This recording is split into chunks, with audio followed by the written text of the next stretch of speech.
Andava Kadvale Kapata. The Indian elections are upon us.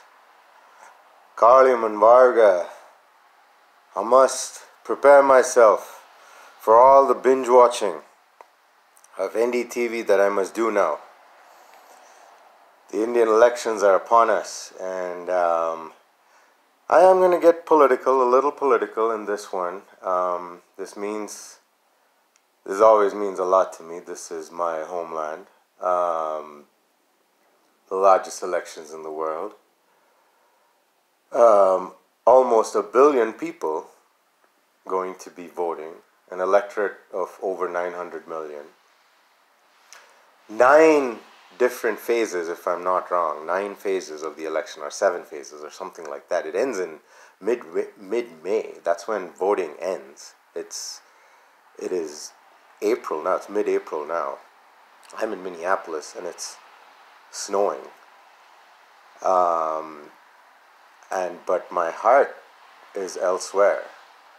I love this town, but right now my heart is elsewhere. And I am scared, but I'm also going to be heavily entertained, because that is one of the ways in which I deal with fear.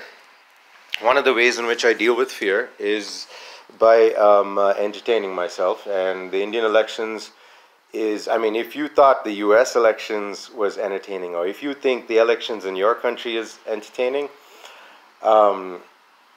it is nothing. It is nothing compared to what goes on in the Indian elections. That is chaos on steroids, and it is beautiful and madness. Beautiful madness, to be more grammatically correct, but also very scary, because, and this is where I am going to get political. We are at the cusp. We are not at the cusp, actually. We are right smack dab in the middle of outright fascism in India. And outright fascism in India is never going to work. I mean, merely because the only thing that does work in India is chaos and madness, that beautiful madness, which the fascists will never understand. And so, but, however, we do, with these elections, and I say we because, I mean, I cannot vote. I'm an overseas Indian citizen. I am not, well, that's an actual designation. My passport is as an overseas citizen of India, and one of the things I cannot do is, in fact, vote. But, however, I can pray, and I can hope, and I can,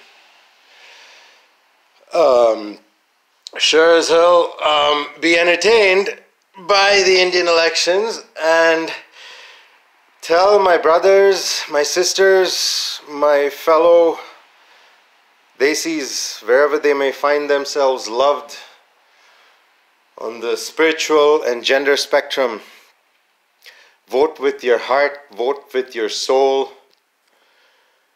but for the love of all that is good and pure, and for the love of all the goddesses that we pray to, do not vote for the BJP, because misogyny and fascism and oppression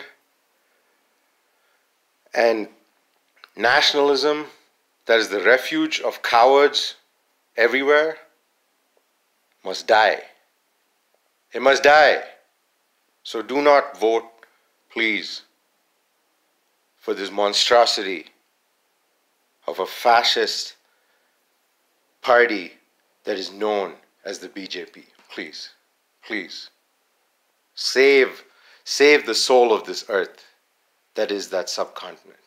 Save the soul of this earth that is the subcontinent by not voting for the BJP.